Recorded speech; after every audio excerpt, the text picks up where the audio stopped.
Hey there, partners. I hope you had a great Labor Day. As you know, for over 100 weeks, we've been doing a regular Wednesday partner forum at 10 o'clock. We felt like this week it was important to go ahead and get you information and a call to action earlier than that. And as you know, today, Tuesday, a special session is convened. In fact, I'm cutting this video at 10 o'clock, somewhat symbolically, because the House is convening right now. A couple caveats before we get into a specific call for action. First of all, anyone who tells you that they know the flow of this special session, how many days it's going to be, how long it's going to be, what areas comprehensively are going to be covered, well, they're just whistling in the dark. I don't even think that legislative leaders and the governor totally know the flow of the session. So it is important that you stay tuned, that you pay attention as movement in Frankfurt develops. That's number one. Number two, I need to say that a lot of our thinking as we approach this special session hinges on feasibility. How do we take what is a very polarizing, very ideological issue vis-a-vis the pandemic and construct viable policy solutions to protect and support Kentucky's kids? An overarching theme that you're going to hear us talk about is the need for local autonomy and local control mixed with some standard of quality assurance. You get the dilemma, right? We know that there are best practices out there, whether that involves who should wear a mask and when you should wear a mask, who should get vaccinated, when they should get vaccinated. There's good evidence as to what works and what doesn't work. Don't believe the propaganda that would tell you that nobody really knows what does work and what doesn't work. By the same token, we understand the need for local autonomy and control. We know that what is relevant in one community may not be viable in another community. We know that conditions in terms of this phase of the pandemic are going to vary. That one county has this level of COVID, while another county has a very different scene. So we want to give local communities, local schools, local county judge executives, we want to give them a lot of autonomy, but we also want to make sure that there is a standard that is based on facts. So you're going to hear us talk, for instance, about a rubric around masking. Our premise on that is that a county that is deeply in the red should ascribe to different standards than a county that is yellow or green. To me, that is common sense. That's not a political statement. So our purpose in this particular transmittal is to tell you where we are at the moment as the special session convenes. And let me be very clear, we have conveyed these ideas to legislative leaders and to the governor and to key senior advisors within the Beshear administration. We believe they are viable, feasible. We believe they represent a common ground, common sense, common agenda. There's not politics or ideology in these recommendations. The other thing I would say to you is that we would never suggest that we have the answer. You may have an idea that is better than anything you're going to hear from me today, and we want you to advocate for that idea. We also want you to share it with us. But we've got to begin somewhere, right? So I want to lay out 4 buckets of ideas, and what we're asking is that you own those buckets, that you decide what issue is animating you. You decide what policy arena you believe is the imperative, and then you convey that. You convey that to Governor Beshear, to President Stivers, to Speaker Osborne. You convey that to your state senator and your state representative. 5 calls, 5 emails, 5 communications. The governor, the president of the Senate, the Speaker of the House, your senator, your representative. That's what Kentucky's kids need each of you to do. So let's begin. The most dense bucket, as you would guess, is in the K-12 arena. So let's just start with that. It gets a little in the weeds. I'm telling you that ahead of time, so kind of hang in with me. And when we think about the K-12 bucket, the first thing that comes to mind is what I already alluded to. Some kind of a rubric or guidance around masking. Again, we are strong believers in local autonomy, but the superintendents and the principals to whom we've spoken would welcome that guidance. Not control, not mandates, but guidance. I mean, common sense, again, would suggest that conditions for masking in a school district that is in a red county, especially for those younger kids who cannot be vaccinated, that should look very, very different than in a school that might be in a green zone county, and we're talking about 12 to 18-year-olds who could be vaccinated. So think about that. Think about a high school in a green county with a high vaccination rate among those students, and compare that to an elementary school where kids cannot be vaccinated in a red county. Again, those situations, those environments need to look differently. Superintendents need to be able to make that decision, but superintendents should expect guidance, counsel, and good advice from our legislators and the administration. So a rubric around masking is a number one priority for the General Assembly. The second arena that we feel like is so important is to incentivize best practices. One of the practices in South Central Kentucky that is gaining traction is called test and stay, which is that if there is a positive test found in a classroom, the kids in that classroom are tested, and if they test negative, they get to stay in school. Obviously, if they test positive, they have to quarantine. Right now, one of my granddaughters, a 5th grader, is not at school today, and she tested negative, but because of close contact with a positive, she's at home. If she were at a school that was using test and stay, she would be at home today. We know that there are best practices out there. Again, local control is important, but we believe that the General Assembly and the governor can incentivize those kind of models for school districts to adopt. And if we're talking about best practices, we know that at some point this year, most students inevitably are going to be involved in non-traditional instruction, NTI. There's probably no facet of the K-12 experience during the pandemic that has more variability than NTI. We have heard examples of just outstanding efforts where kids are engaged, instruction is relevant, achievement is real. We've also heard the antithesis of that. Again, local autonomy, school districts should and must construct their own NTI model.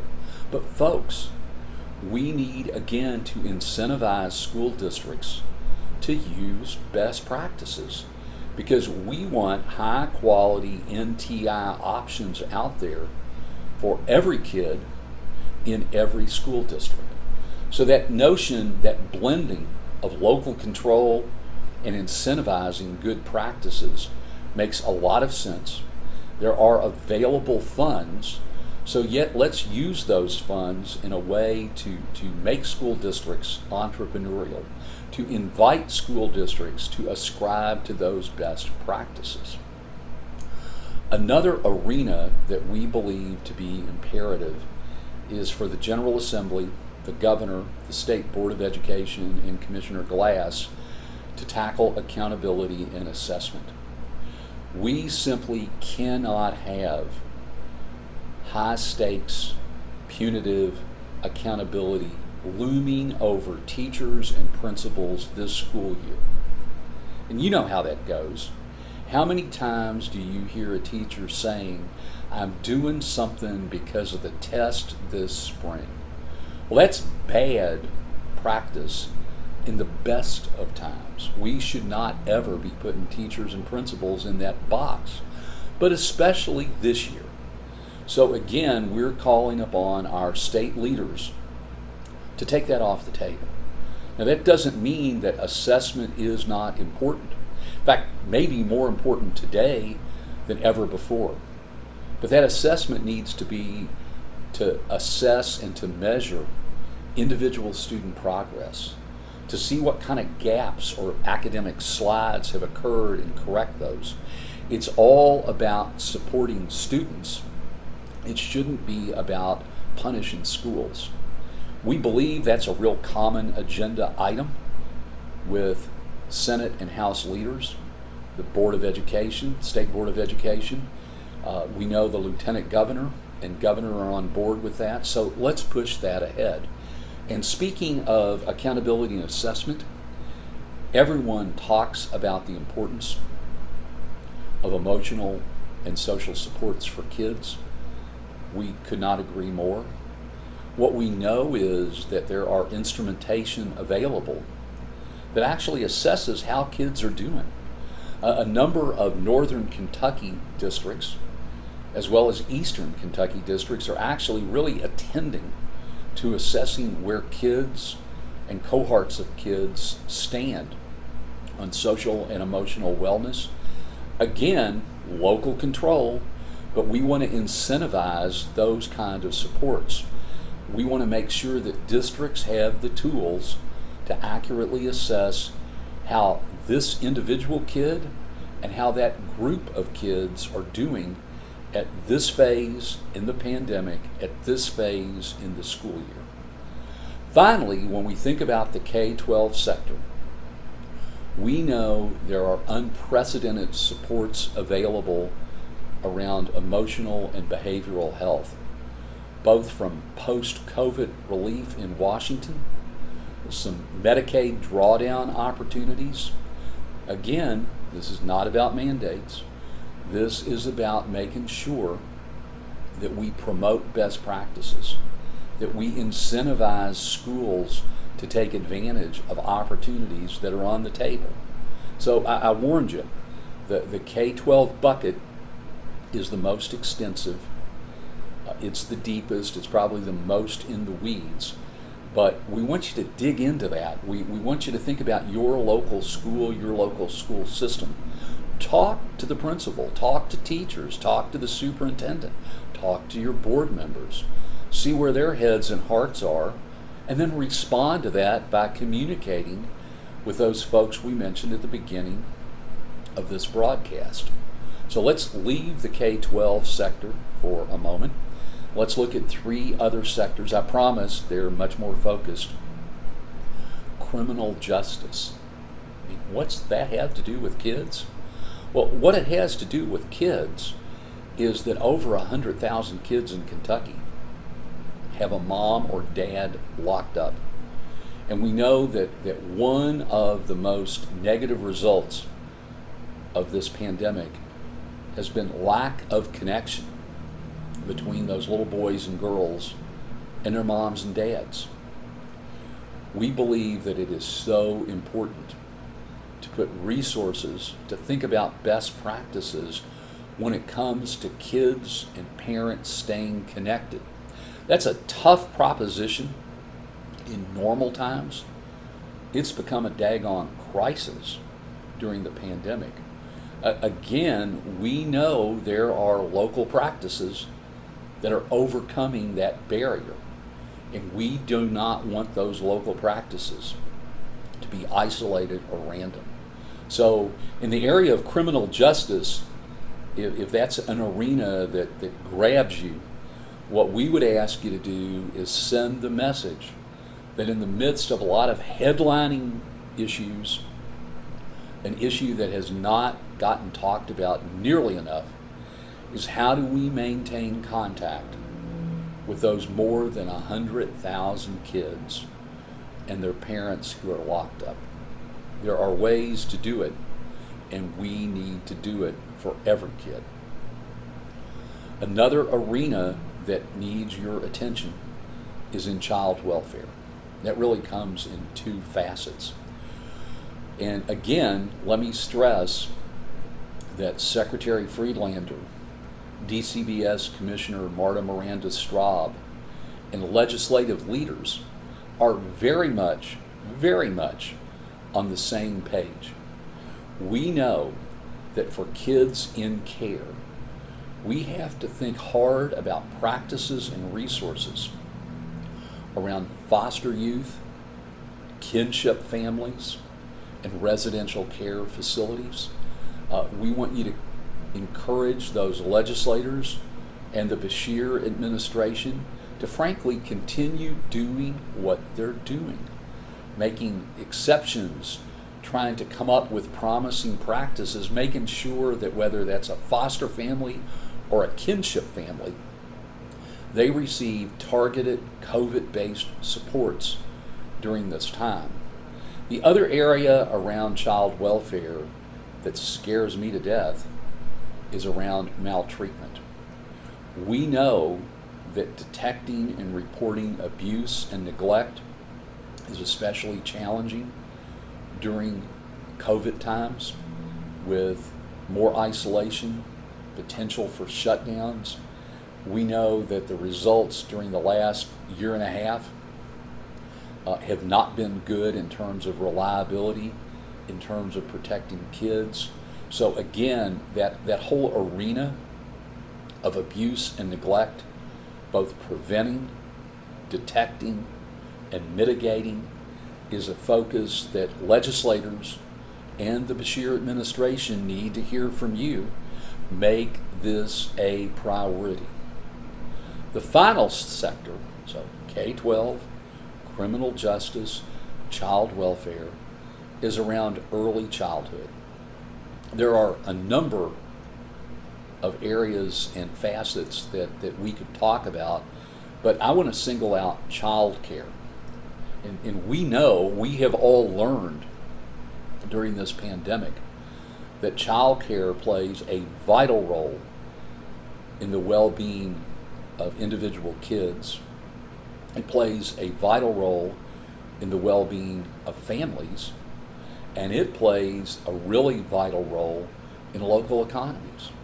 So how do we make sure that kids have quality child care, families have accessible child care, and local businesses have employees whose kids are well cared for in child care? Now again, there are lots of good ideas out there. I want to suggest two around we'd love for you to rally. One of those is using available resources, and let me reiterate, there are plenty of available resources because of federal relief right now. We need to build up child care, the workforce. Limitations around capacity have more to do with workforce right now than COVID. We believe there are ways to incentivize retention of current employees and attract new employees. So real resources, a bundle of real resources, need to be put in that employee-staff connection with childcare. The other very realistic and very reasonable support that could be offered to this sector is to take parental copay off the table. We have the money to do that, and that simply would remove a barrier and hurdle that many parents face, certainly a disincentive for many parents to go back to work. So those two thoughts would be a boom for young children, a boom for families, and a real boom for local economies. K-12 bucket, criminal justice bucket, the child welfare bucket, the early childhood / childcare bucket. I mean, maybe you want to take all four of those on, and that's great. Or maybe because of your professional affiliation or personal experience, you're drawn to one or two of those buckets. Again, that's great. But what I would stress to you is that Kentucky's kids need you to act. And this is not one of those regular General Assembly sessions where you have weeks, yea, verily, months to act. You have hours to act. So when you see this, embrace it. You certainly can go to our website to learn more about the issues at play, to see our formal statements with a little more in-depth information about each of these ideas, and then act. Again, Kentucky's kids need you to interact with 5 folks: the governor, President Stivers, Speaker Osborne, your state senator, your state representative. Kentucky's kids are counting on this special session to make a difference for them, and that means they're counting on you.